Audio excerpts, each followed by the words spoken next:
का मसवदा था, बिल का मसवदा था, उसे वापस नहीं भेजा है। और यूँ वो अगर कानूनी शक्ल इख्तियार कर गया है जिस तरह के वजारत कानून का ये कहना है, और उसके बाद आज की जो ताज़ा तरीन ख़बर थी कि उसके तहत एक स्पेशल जो खसूसी अदालत भी कायम हो गई, जो ऑफिशियल सीक्रेट्स एक्ट का अदालत कहलाएगी, जिसमें एक इंसदाद दहशत गर्दी की अदालत के जज को भी अपॉइंट कर दिया गया, और उसकी जितनी भी प्रोसीडिंग्स होंगी वो इन कैमरा होंगी। और उसमें ये भी इम्कान था कि आज शाह महमूद कुरैशी साहब को पेश किया जाना था साइफ़र के हवाले से। इधर लाहौर हाई कोर्ट में भी वहाँ इसको चैलेंज किया गया और कहा गया कि इस एक्ट के तहत बहुत वसी इख्तियारात दिए गए हैं, पुलिस बग़ैर वारंट के रेड कर सकती है, गिरफ़्तार कर सकती है और उसे 60 दिन के लिए अपने पास रख सकती है, और उसका जो ट्रायल है उसकी ज़मानत भी नहीं हो सकती है, और उसका ट्रायल जो है वो भी ओपन कोर्ट में नहीं होगा। तो इसलिए इसके ख़िलाफ़ एक स्टे ऑर्डर जारी किया जाए। तो वो पटिशन भी लाहौर हाई कोर्ट में आई, और इधर ये सूरत हाल है कि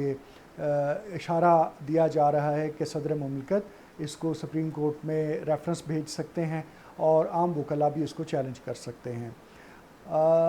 जो आर्टिकल 75 है उसके मुताबिक सदर को या तो एक किसी भी कानून को जो कि पास होके आता है दोनों ऐवानों से, उसको या तो अप्रूव करना होता है या फिर उसे रिकन्सिड्रेशन के लिए अपनी सिफारिशात लिख कर वापस भेजना पड़ता है कि मैं इसको अप्रूव नहीं कर रहा, आप इसको रिकन्सिडर कीजिए। और जब वो दोबारा जाता है और वह दोबारा से पार्लियामेंट जो है यानी दोनों ऐवान उसको पास कर लेते हैं, तो फिर सदर के पास आता है, और फिर अगर सदर 10 दिन तक उसके ऊपर कोई फ़ैसला ना करें तो वो तसव्वुर किया जाएगा कि वो कानून बन चुका है। गोया कि उन्होंने एक अपना रोल प्ले कर दिया और उसके अंदर जो एतराज़ात थे वो उठा दिए और रिकन्सिड्रेशन के लिए असर नो गौर करने के लिए पार्लियामेंट को भेज दिया। लेकिन अगर फिर भी पार्लियामेंट की अक्सरियत उसे तस्लीम कर लेती है और आवाम की जो मुंतखब नुमाइंदे हैं दोबारा से उसे कानूनी शक्ल दे देते हैं, तो फिर वो कानून बन जाएगा, क्योंकि कानून बनाने का या ख़त्म करने का इख्तियार पार्लियामेंट के पास है। सदर के पास सिर्फ उसके ऊपर अपनी सिफारिशात मुरतब करने का है, और 10 दिन के बाद वो सिफारिशात जो हैं वो गैर मुअस्सर हो जाती हैं अगर पार्लियामेंट दोबारा से उसे कबूल कर ले। यहाँ तक तो है आर्टिकल 75, लेकिन इसके अंदर एक लैकूना है, एक ख़ामी है। वो ख़ामी बयान करने से पहले मैं आपको थोड़ा सा पीछे ले जाना चाहता हूँ और बताना चाहता हूँ कि जब पंजाब के अंदर इमरान ख़ान के कहने पर परवेज़ इलाही साहब ने पंजाब हुकूमत या असम्बली को डिज़ोल्व कर दिया और जो उसकी समरी को दस्तखत करके गवर्नर बलीगुर रहमान साहब को भेजा, उस पर उन्होंने कोई एक्शन नहीं लिया और वो वैसे ही उनके पास पड़ी रही, और 48 घंटे बाद ऑटोमेटिकली वो असम्बली डिज़ोल्व हो गई, क्योंकि आइन का आर्टिकल 105 ये कहता था। अब जब ये मामला आया कि इसके बाद एक कैबिनेट निगरान काबीना बननी थी और उसके साथ साथ गवर्नर को नए इंतखाबात की जो कि 90 दिन के अंदर होने चाहिए उसकी तारीख़ भी देना थी, जब ये उनसे मुतालबा हुआ और कोर्ट्स के अंदर ये मामला गया, पाकिस्तान तहरीक-ए-इंसाफ इस मामले को कोर्ट में ले गई, तो वहाँ पर गवर्नर पंजाब के वकील जनाब शहजाद शौकत साहब ने ये मौक़िफ़ इख्तियार किया कि जो आर्टिकल 105 है जिसके तहत गवर्नर ये तारीख़ ऐलान करने का पाबंद है, उस हवाले से गवर्नर का ये मौक़िफ़ है कि उन्होंने तो उस एडवाइस को अप्रूव ही नहीं किया जो कि चीफ़ मिनिस्टर परवेज़ इलाही ने उन्हें असम्बली डिज़ोल्व करने के लिए भेजी थी। अब जबकि उन्होंने उसको अप्रूव ही नहीं किया, 48 घंटे बाद ऑटोमेटिकली वो एक कानून बन गया, तो गवर्नर कहते हैं कि मैंने जिस एक्शन को अप्रूव नहीं किया मैं उसके तहत अगले आम इंतखाबात की डेट कैसे दे दूँ। ये मामला लाहौर हाई कोर्ट में डिस्कस होना शुरू हुआ। लाहौर हाई कोर्ट ने रास्ता निकाला कि देखिए इलेक्शन कराने की पाबंदी इलेक्शन कमीशन ऑफ पाकिस्तान की है, चुनांचे उन्होंने इलेक्शन कमीशन ऑफ पाकिस्तान को एक ऑर्डर पास किया कि आप 90 दिन के अंदर इंतखाबात करवाने के लिए नए इंतखाबात की तारीख़ दे दें। इलेक्शन कमीशन ने उस पर यह मौक़िफ़ इख्तियार किया कि हमें ना तो फ़ंड्स मिल रहे हैं हुकूमत की जानिब से, ना हमें आरओज़ मिल रहे हैं अदलिया की जानिब से, और ना ही हमें वो फ़ौज मिल रही है, फ़ौजी जवान मिल रहे हैं अस्करी इदारे की जानिब से कि ये तीनों चीज़ें ज़रूरी हैं इलेक्शंस करवाने के लिए। चुनाचे जब ये तीनों चीज़ें हमें नहीं मिल रही तो हम इलेक्शन की तारीख देने से कासिर हैं। इस पर सुप्रीम कोर्ट इस मामले में कूदी और चीफ जस्टिस उमर अता बंदयाल ने ये हुक्म पास किया कि इलेक्शन कमीशन ऑफ पाकिस्तान 14 मई को इलेक्शन करवा दे। तब ये एतराज़ हुआ कि अभी तो लाहौर हाई कोर्ट ने इसके ऊपर कोई फ़ैसला नहीं दिया है, तो सुप्रीम कोर्ट ने कैसे इसको टेकअप कर लिया। लेकिन वो टेकअप कर सकती थी और उसने टेकअप किया और 14 मई का ऐलान हो गया। और ख़्याल ये किया जा रहा था कि 14 मई तक अगर इंतखाबात ना हुए तो ना सिर्फ ये कि election commission of Pakistan trouble में आ जाएगा, बल्कि इसके साथ साथ हो सकता है हुकूमत को, काबीना को, वज़ीर आज़म को supreme court contempt of court का नोटिस जारी कर दे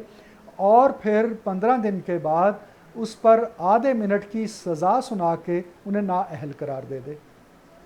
ये सूरत हाल मई के महीने में बन चुकी थी, यानी अब हम अगस्त में हैं, 2 महीने पहले की मैं बात कर रहा हूँ। लेकिन 14 मई से पहले 9 मई का सानहा रूनुमा हुआ और उसके बाद सारे मेज़ उलट गए और उसके बाद चिरागों में रोशनी ना रही। और वो जो गवर्नर पंजाब का एक मौक़िफ़ था कि आर्टिकल 105 के अंदर ये एक लैकुना मौजूद है जो कि फ्रेमर्स ऑफ द कॉन्स्टिट्यूशन से रह गया कि वो इस बात की वजाहत नहीं कर सके कि अगर गवर्नर 48 घंटे की पीरियड के अंदर असम्बली नहीं तोड़ता या उसकी एडवाइस को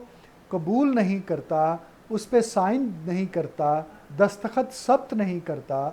तो उसके बाद क्या वो पाबंद होगा कि वो नए इंतखाबात की तारीख दे। मुमकिन था कि इसके ऊपर कोई फ़ैसला आता और पार्लियामेंट से कहा जाता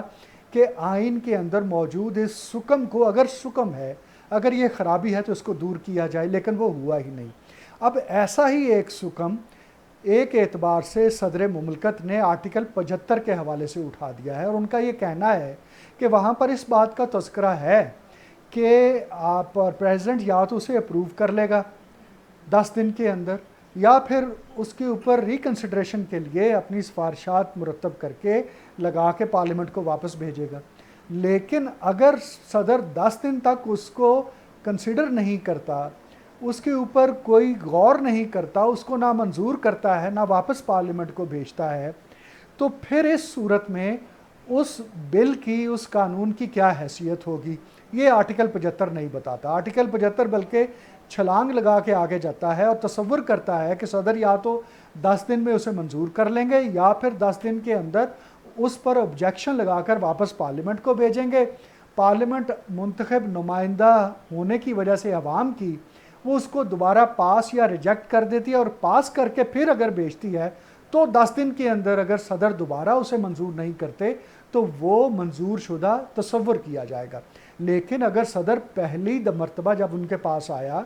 और उसे 10 दिन तक उस पर कोई एक्शन नहीं लेते तो क्या होगा, इसके ऊपर आर्टिकल 75 कोई जवाब नहीं देता। जिस तरह से आर्टिकल 105 48 घंटे के अंदर अगर गवर्नर असम्बली तोड़ने की एडवाइस पर अमल नहीं करता तो क्या 48 घंटे बाद जब वो मुकम्मल हो जाएगा प्रोसेस, वो अगले इंतखाबात की तारीख देने का पाबंद होगा। इसके ऊपर जो गवर्नर ने नुक्ता उठाया था, कुछ ऐसा ही नुक्ता आर्टिकल 75 के अंदर अब हमें सदर मुमलकत उठाते नज़र आ रहे हैं। और यही वजह है कि उनके पास एक स्ट्रॉन्ग ग्राउंड मौजूद है जिसके तहत वो रेफरेंस भेजकर सुप्रीम कोर्ट से इसके ऊपर तशरीह मांग सकते हैं। जिस तरह से आर्टिकल 62(1)(f) के अंदर उन्होंने तशरीह मांगी थी कि जनाब आप बताइए कि जो PTI से मुनहरफ अराकीन हैं क्या उन्हें वोट डालने की इजाज़त होगी, तो उसके ऊपर सुप्रीम कोर्ट ने एक तशरीह कर दी थी जिसके बाद वो उनके ख़िलाफ़ वो वोट नहीं डाला जा सका था मुनहरिफ अराकीन की जानब से, जिन्हें राजा रियाज साहब और नूर आलम ख़ान वग़ैरह कर रहे थे। तो फिर लेकिन जब पंजाब में बारी आई तो फिर एक और तरह की बात सामने आ गई। तो सुप्रीम कोर्ट के पास ये एक हक़ है कि वो इसके ऊपर तशरीह कर सकती है, किसी भी आर्टिकल का रिव्यू कर सकती है। जिस तरह से अब आर्टिकल 75 की बात हुई है चाहिए तो ये था कि 105 की भी जो गवर्नर का मौक़िफ़ था उसके ऊपर सुप्रीम कोर्ट कोई रिव्यू करती, कोई उसके ऊपर अपना फ़ैसला देती, लेकिन उसको छोड़ दिया गया था। अब क्या होगा इसका आइंदा आने वाले दिनों में पता चलेगा, लेकिन ये बात बड़ी दिलचस्प है कि एक ऐसी सूरत हाल में कि जब इमरान खान पाबंदे सलासल हैं, जब उनके पार्टी के रहनुमाओं को